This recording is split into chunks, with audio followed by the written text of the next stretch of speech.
우리는 총 사도행전을 살펴보면서 사도행전에는 크레도 나는 믿습니다 라는 12가지의 믿음의 고백을 살펴보고 있습니다.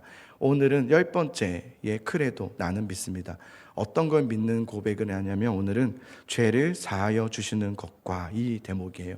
죄를 사하여 주시는 것과. 이것을 좀 풀어서 말하면 이렇게 할 수 있을 것 같아요. 나는 나의 죄를 용서받는 것을 믿습니다. 한번 따라해 볼까요? 나의 죄를 용서받는 것을 믿습니다. 네, 나의 죄를 용서받는 것을 믿습니다. 우리가 믿음 생활을 하다 보면 좀 지나치게 자기를 좀 낮추는 경향들이 우리에게 좀 있으면, 좀 한국 정서에는 더 그런 것 같아요. 그죠? 좀 자신을 자꾸 낮추죠. 아니에요. 뭐 이렇게 잘했다고 하면 감사합니다 하면 되는데, 우리 아니에요. 뭐 그러잖아요. 아니에요. 겸손. 겸손은 좋은 건데요. 지나친 겸손이 있습니다. 굳이 그렇게 하지 않아도 되는 겸손이 있어요. 근데 이 지나친 겸손이요, 믿음 생활에서도 해롭습니다.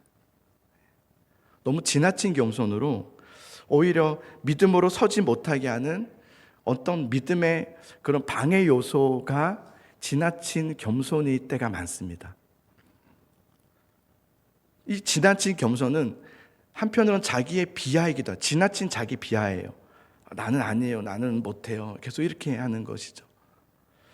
여러분, 근데 우리는 믿음 생활을 할 때 무엇을 믿는 겁니까? 하나님을 믿는 것이지 나를 믿는 건 아니잖아요. 내가 얼마큼 잘했냐를 믿는 건 아니잖아요. 그러니까 우리의 믿음의 대상은 하나님이잖아요. 우리는 하나님이 나를 구원해 주심을 믿는 거죠. 그 믿음으로 사는 거죠.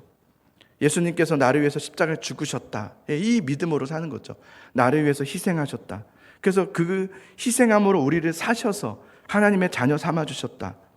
그런 것이죠. 그러니까 하나님은 여러분, 우리의 존재를 하찮게 여기지 않으십니다. 우리 스스로가 너무 자신을 하찮게 자꾸 비하하면서 지나친 겸손으로 나아가는 경향들이 있는데, 하나님은 우리를 구원하실 때 어떻게 구원하셨습니까? 예수님의 피로 값을 주고 사셨습니다. 이 값은요, 어떤 것으로도 대신할 수 없는 값입니다. 그러니까 우리 존재는, 하나님을 믿는 우리들은 그 값이, 어마어마한 값이 치러진 그 값으로 사신 그런 존재, 너무나도 귀한 존재인 거죠. 아주 값어치 있는 존재가 우리들이잖아요. 로마서 3장을 보면 이렇게 되어 있어요. 한번 같이 우리 읽어보겠습니다. 시작. 모든 사람이 죄를 범하였음에 하나님의 영광에 이르지 못하더니 그리스도 예수 안에 있는 성령으로 말미암아 하나님의 은혜로 값없이 되었느니라. 아멘. 여기 보면 속량이라는 단어가 있어요. 속량이라는 게 무슨 말이냐면 여러분, 값을 지불하여서 샀다, 이런 말입니다. 그러니까 값을 지불하여 사서 그에게 자유를 준 거죠. 네. 이게 속량이라는 거예요. 우리는 구원받았다, 이것을 너무 그냥 예수님 죽으셨고 나는 그냥 믿어서, 내가 잘 믿어서 구원받았다, 이렇게 생각하시는데요, 그렇지 않습니다.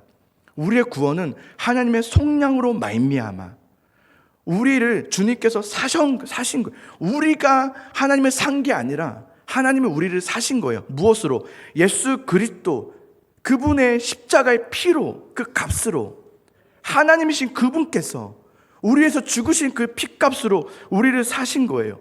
우리는 어떤 존재입니까? 하나님을 버리는 존재입니다. 늘 하나님을 거부하며 존재고, 예배를 하면서도 우리는 거부합니다. 그렇습니다. 예배를 하면서도 우리는 버립니다. 우린 스스로 주인이 되어 살아가고 싶어하고, 그렇게 우리는 그로 인해서, 이게 죄 아닙니까? 하나님을 떠나는 거, 하나님 없이 살겠다는 게 죄잖아요. 그 죄를 자초한 그 인생은 그냥 불행의 인생 아닙니까? 그런데 그런 우리들을 주님께서는 우리를 사신 거예요. 우리가 먼저 마음을 열어서 우리가 먼저 주님을 선택했기 때문에 구원을 받은 것이 아니라 하나님께서 우리에게 피의 값을 치르시고 그의 피의 값으로 우리를 사신 거예요. 이걸 속량이라고 하는 겁니다. 구원은 속량의 은혜예요. 우리의 어떤 것의 구원이 아니에요. 우리가 한 것은 없어요. 주님의 피값, 십자가의 그 흘리신 그 피, 생명값으로 우리 하나님의 자녀가 된 거죠. 이것을 여러분 잊으시면 안 돼요. 그러니까 우리를 자꾸 값싼 존재로 여기지 마세요. 나는 하나님 막 이렇게, 나는 너무 지나친 겸손이에요.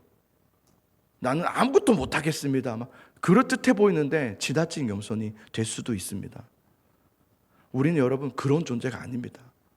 우리는 하나님께서 값을 주고 사신 귀중한 존재라는 것을 여러분 잊지 않으셔야 됩니다.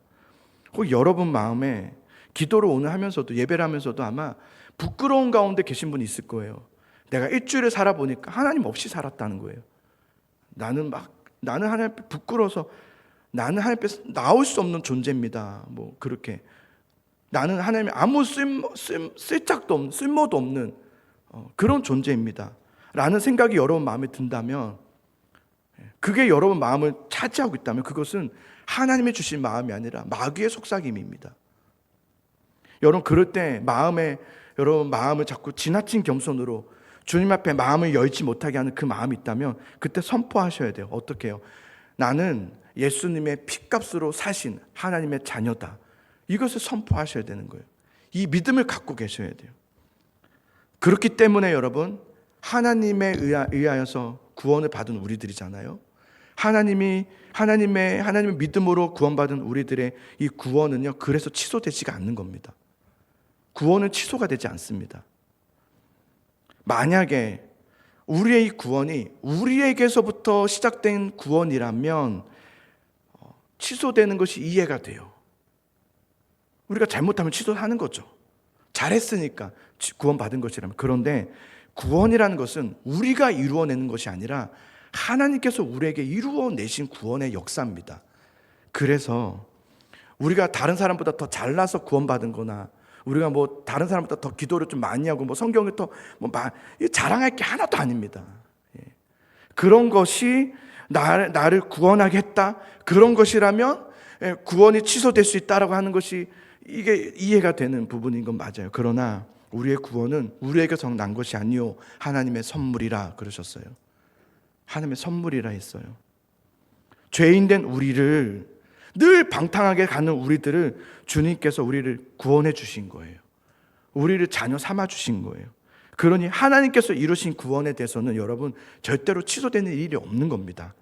하나님이세요. 인간이 아니에요. 취소되지 않은 만이 아닙니다. 여러분, 구원은 취소되지 않는다, 여기서 끝이 아니에요. 구원이 취소되지 않는 것만이 아니라 여러분 이거 아셔야 돼요. 우리의 구원을 하나님이 기뻐하세요. 여러분은 죄 사해 주시고 여러분을 새 사람이 되게 하시는 것을 하나님은 매우 기뻐하세요. 너무 즐거워하세요. 그래서 여러분의 죄사함, 우리가 죄를 용서받고 하나님께 인하여서 죄를 용서받는 것을 하나님은 기뻐하신다. 이것을 기억하시기 바랍니다.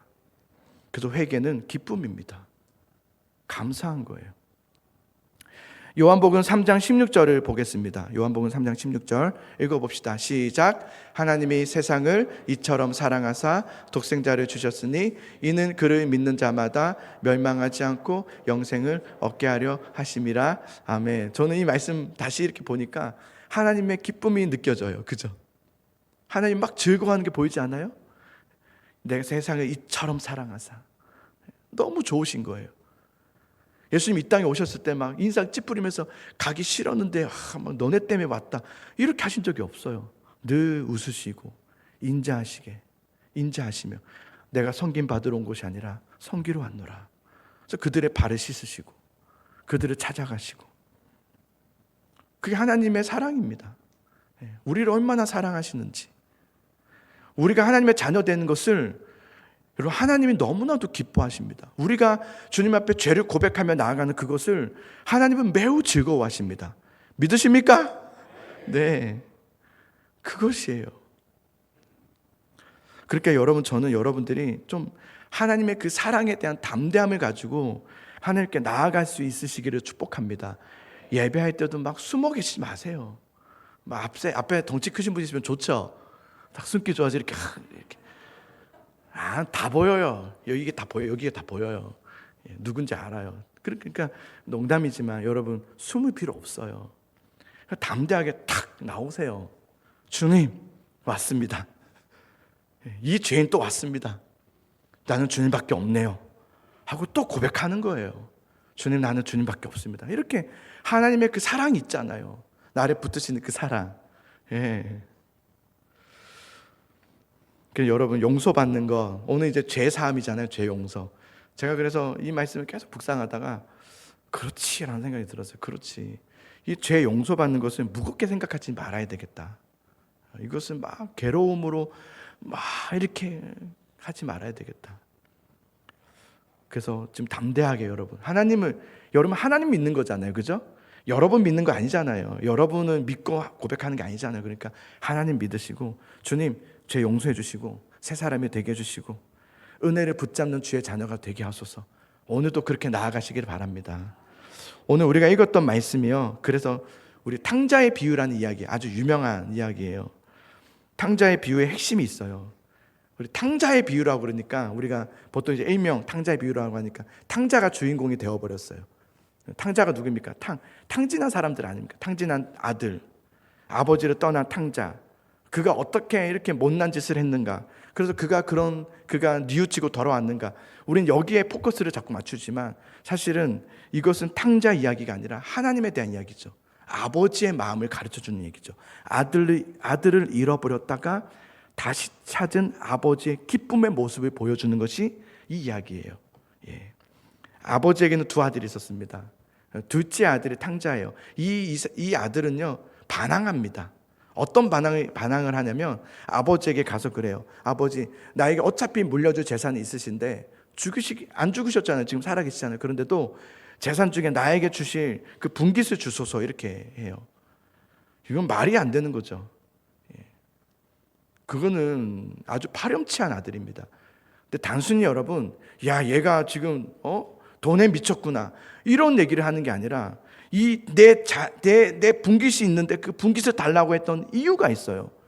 그 의도가 뭐냐면 그거예요. 이제 나는 아버지와 이제 연을 끊고 살겠다는 거예요.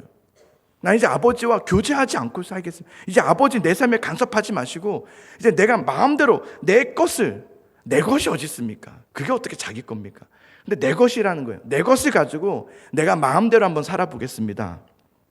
간섭하지 마세요.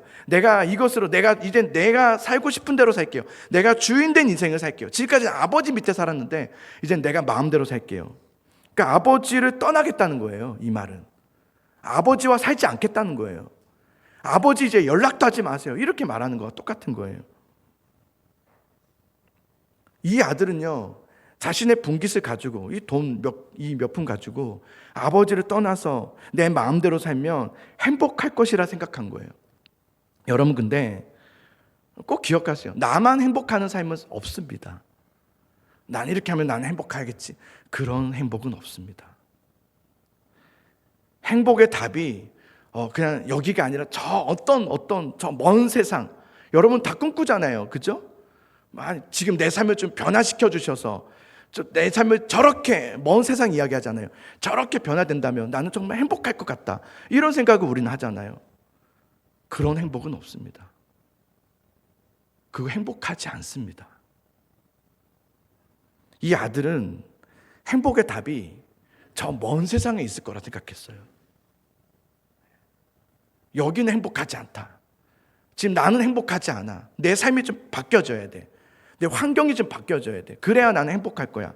근데 여러분, 그렇게 생각해서 그곳으로 떠나는 순간부터 행복은 절대 오지 않습니다. 불행한 인생만 됩니다. 아버지도 그걸 압니다.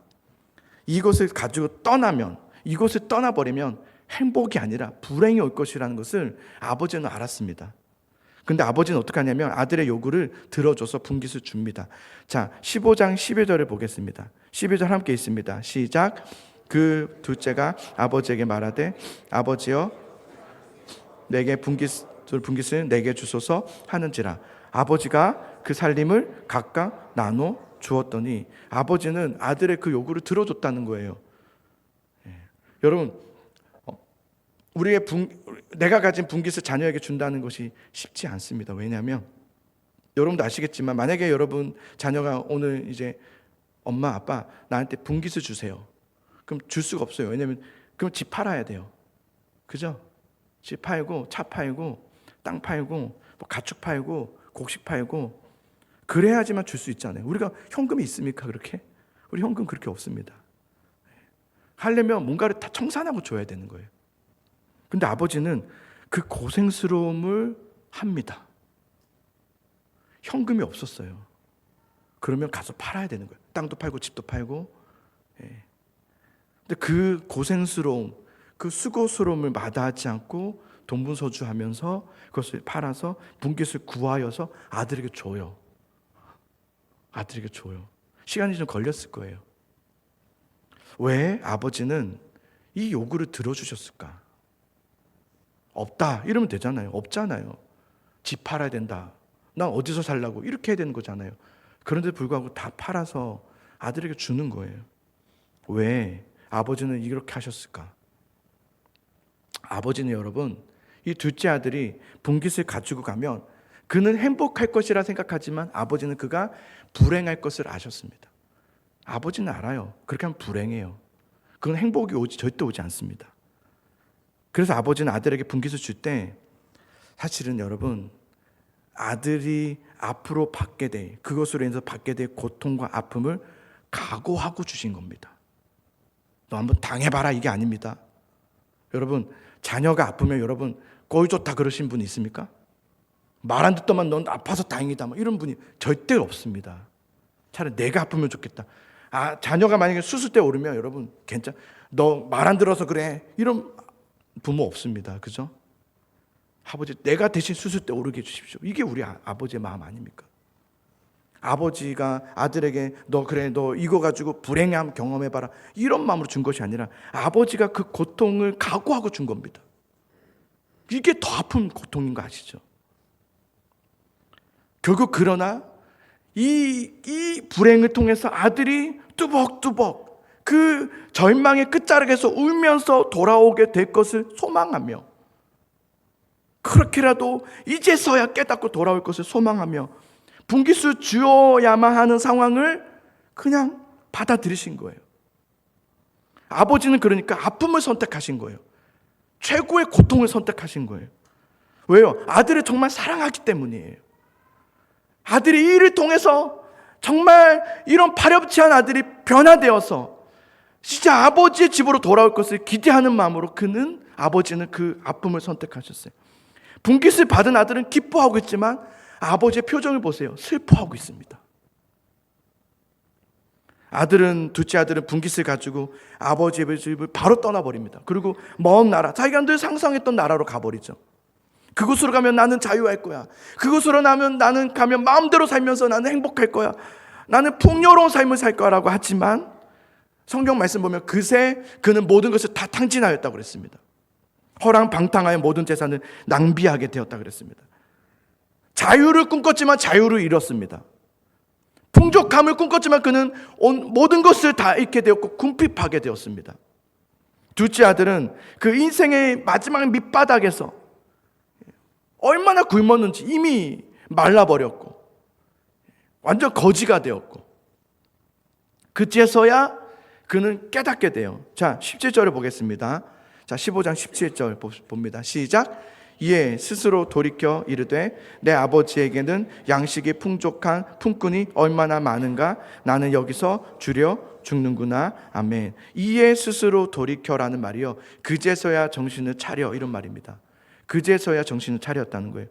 여러분, 사람들은 좀 안 좋은 일이 일어나고 그러면 여러분 뭐라고 하세요? 그분에게 괜찮아질 거예요 이렇게 얘기하잖아요. 그죠? 스스로에게도 그래요. 우리는 괜찮아지겠지, 내일은 해가 뜬다 라고 그냥 이 어려움을 그렇게 극복하려고 해요.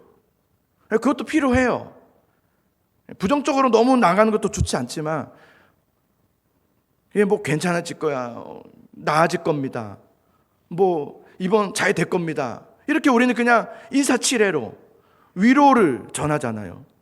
우리 스스로에게도 넌 괜찮아질 거야, 이것만 좀 시간이 해결될 거야 이런 말 정말 많이 하잖아요. 시간이 해결해 줄 거야 이렇게. 이거 여러분 책임지지 않겠다는 말 아닙니까?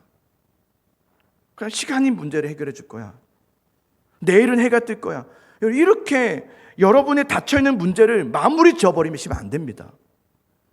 지금의 막힘이 있고 어려움이 있으면 그냥 괜찮아질 거야 라는 말들로 그것을 그냥 책임을 전가해버리고 책임지지 않겠다고 하고 그냥 문을 닫아버리면, 그래서 그런 것으로 인하여서, 그런 희망적인 메시지로 인하여서 여러분의 정말 잘못이 무엇인지, 내가 돌이켜야 될 것은 도대체 무엇인지를 무효화시키면 안 되는 거예요.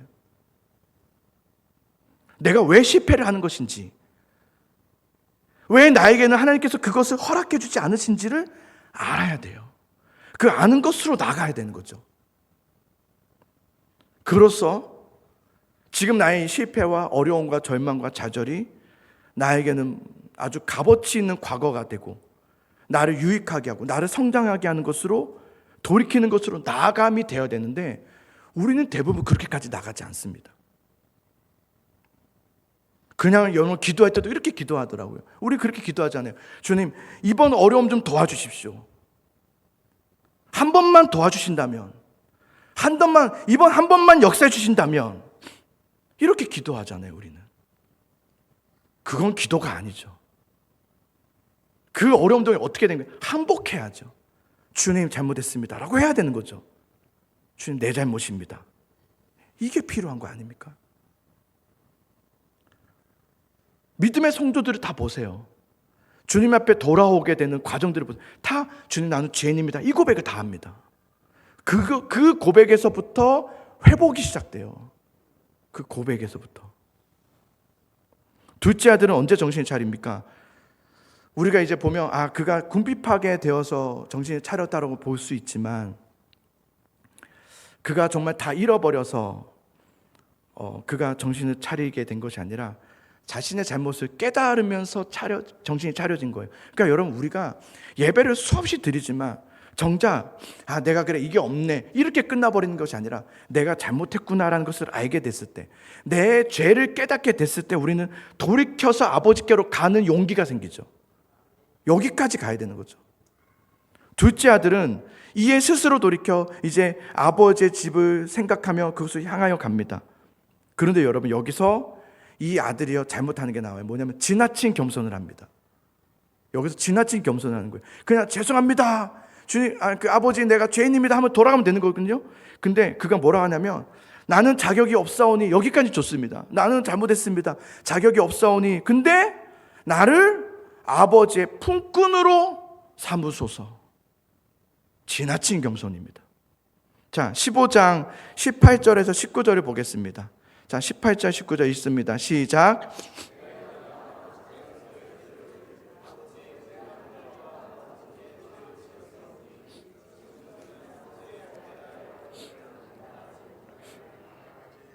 나를 품꾼의 하나로 보소서 하리라 하고. 이것은 여러분 겸손이 아닙니다. 이건 지나친 겸손입니다. 이런 것은 오히려 해롭습니다. 아버지가 어떤 분인지를 모르는 데서 나오는 고백입니다. 내가 주님 앞에 설 자격이 없으니까 종이 되겠다는 거예요. 지나친 겸손은 여러분 어디서 나온지 아십니까? 율법적 신앙생활에서 나옵니다. 율법적 신앙생활. 율법적 신앙생활 하는 사람들의 특징이 뭔지 아십니까? 이런 말을 많이 합니다. 내가 어떻게 그렇게 해요? 내가 어떻게 하나님 앞에 나아갈 수 있겠어요? 되게 멋있는 말 같지만 이건 율법에 갇혀있는 말들이죠. 지금 나 같은 사람도 용서해 줄 수 있습니까? 오늘 내가 기도하는 것도 나 뜨거워서 못하겠으면, 너무 낯간지러워서 못하겠습니다. 주님 앞에 죄송해서 이제는 기도도 못하겠습니다. 이건 율법적 신앙생활입니다. 하나님을 모르는 데서 나오는 고백이죠. 이걸 지나친 겸손이라는 거예요. 이건 회개가 아닙니다. 회개가 아닌 걸 우리는 회개라고 생각하죠. 진짜 회개를 해야 회복이 일어나고, 진짜 회개가 일어나야 하나님 앞에 다시 변화되고 자라남이 일어나는 것인데, 우리는 지나친 겸손이 회개인 줄 알고, 오늘 주님 잘못했습니다, 내가 할 말이 없습니다 끝나버리면 회복은 일어나지 않고, 일어나지 않은 채 오늘도 주일을 끝내고 그냥 가버리는 것이죠. 로마서 3장에 보면 이런 말이 있어요. 의인은 없나니 뭐죠? 그다음? 하나도 없다 그랬어요.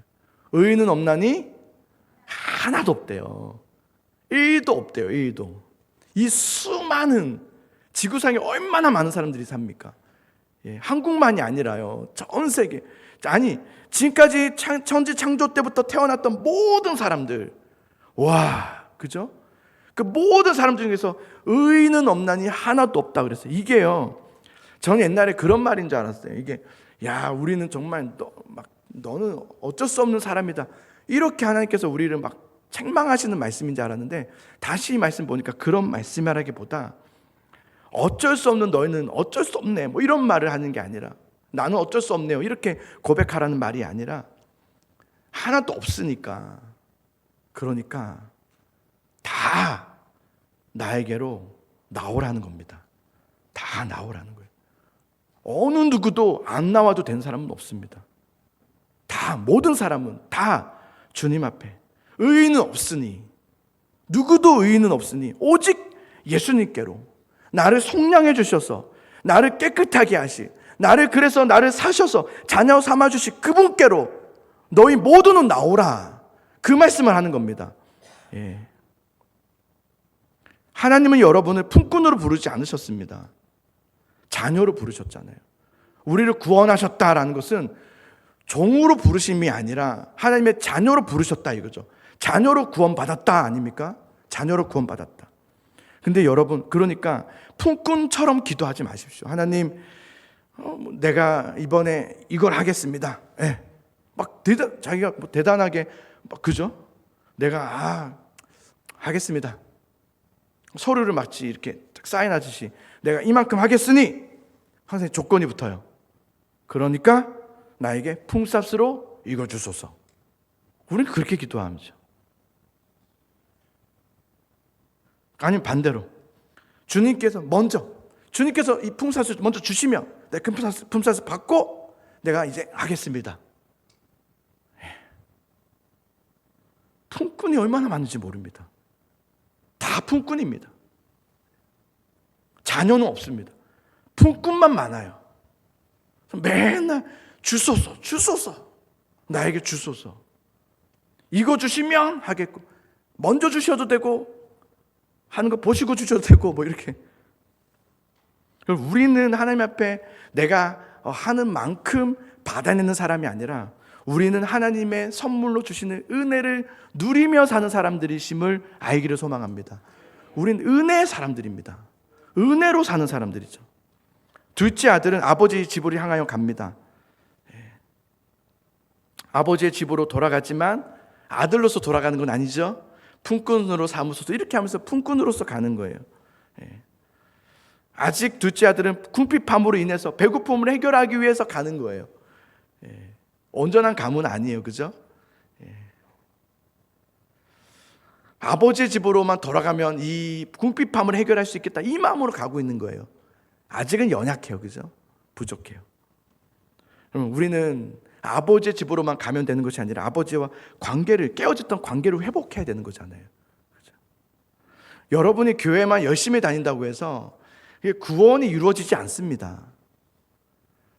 내가 한 번도 내가 몇십 년 교회 다녔다, 이거 정말 이런 것으로 구원받는 게 아닙니다. 내가 교회를 웬만하면 가끔 빠지긴 하지만 웬만하면 드립니다, 이렇게 해서 구원받는 게 아니에요. 하나님과의 관계를 회복해야 되는 거예요. 여러분, 하나님과의 관계가 회복되고 계십니까?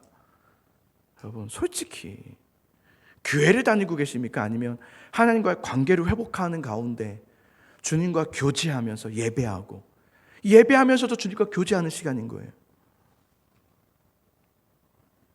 만약 교회는 다니지만 하나님과의 교제가 없다면, 하나님과 동행하는 삶을 살지 않는다면, 그냥 생존의 문제를 해결하기 위해서 교회를 다니는 것이라면, 여러분, 교회 문제가 해결되면 그는 또다시 탕진하는 반복되는 삶을 살 수밖에 없습니다. 또 돌아가는 거예요. 또 옛날로 돌아가고, 또 탕진하고, 또 돌아오고, 또 탕진하고, 또 돌아오고, 이게 반복되는 거예요. 둘째 아들의 진짜 잘못이 뭡니까? 아버지의 분깃을 가졌다는 게 잘못이 아닙니다. 아버지의 그 분깃을 가지고 먼 나라로 떠났다, 이것도 잘못이지만 그 얘기를 하고 있는 것이 아닙니다. 다 탕진했다, 그거 가져갔으면 좀 몇 배로 들리든지 아니면 유지해서 오든지, 그렇지도 않았다, 이런 잘못을 말하는 것이 아니라 그 아들의 가장 큰 잘못은 아버지의 관계를 깨뜨렸다는 거 아닙니까? 아버지의 관계를 깨뜨렸다. 이 관계를 회복해야죠. 이거보다 더 큰 잘못은 없습니다. 여러분이 회개의 제목은 뭡니까? 주님, 내가 이번 주에 교회 빠졌습니다. 이런 게 아닙니다. 내가 기도 많이 안 했습니다. 이런 게 아니라 아버지의 관계를 깨뜨린 삶 아닙니까? 내가 주님을 거부하며 사는 삶, 주님을 찾고 부르짖으며 하나님의 은혜 안에 거하지 않았던 그 삶을 회개하는 거죠. 그게 죄잖아요. 만약 품꾼으로만 돌아가게 된다면, 여러분, 돌아가서라도 그는 품꾼으로 살아야 된다면 행복하지 않습니다. 그죠? 예수님 믿는다고 하지만 행복하지 않은 사람들이 많습니다. 품꾼인 거예요. 행복을 못 누립니다. 품꾼은. 저 사람과 내가 뭐가 같은 집에 있는데 왜 다르죠? 왜 다를까요? 품꾼과 자녀의 차이입니다. 하나님의 자녀를 잘 보세요. 하나님이 주시는 은혜들이 있습니다. 응답하시고 역사하심들이 있는 걸 보게 돼요. 품꾼에게는 없습니다. 품꾼은 하는 만큼만 벌어야 되거든요. 그의 인생은 계속해서 불행한 삶이 되죠. 궁핍한 삶밖에 되지 않습니다. 자, 둘째 아들이 아버지의 집으로 이제 돌아왔습니다. 마을 어귀까지 들어온 거예요. 그 둘째 아들이 들어올 때 아버지가 가장 먼저 목격합니다. 둘째 아들은 자기가 돌아오면서도 아버지가 저기 있으면 못 봅니다. 그러니까 아들에게 관심은 아버지에게 없었거든요. 근데 왜 아버지가 먼저 봤을까요? 아버지의 관심은 아들에게 있었거든요. 관심 있는 사람에게만 보이는 것이 있습니다. 그죠? 예. 관심이 있으면 보이는 거예요. 사랑하면 보이는 게 있어요. 여러분은 하나님이 보이십니까? 하나님이 여러분을 주목하고 계십니다. 지금 이곳 가운데서 또 주님은 여러분을 주목하고 계세요. 어떤 분들은 하나님이 지금도 안 보여요. 모르겠는 거예요. 둘째 아들은 아버지를 떠났지만 아버지는 한 번도 아들을 마음에서 떠나본 적이 없습니다. 그를 떠나보난 후에도 아버지의 일상생활이 뭐냐면 아침에 일어나서 문 앞에서 마을 어귀를 바라보는 겁니다. 오늘은 아들이 돌아올까 하고 바라보는 게 그의 일상이었습니다. 아버지는 포기하지 않았습니다. 잊지 않았습니다. 기다린다는 것은 고통스러운 일입니다. 그죠? 그러나 아버지는 아파함으로 그를 기다리죠. 그러다가 둘째 아들이 마을 어귀까지 온 걸 보게 된 겁니다. 아버지가 어떻게 하는지 아십니까? 달려갑니다. 달려가죠. 달려가서 그를 어떻게 합니까? 바로 그냥 너 이 자식! 이렇게 하지 않습니다. 아들을 안아줍니다. 그를 책망하지 않습니다.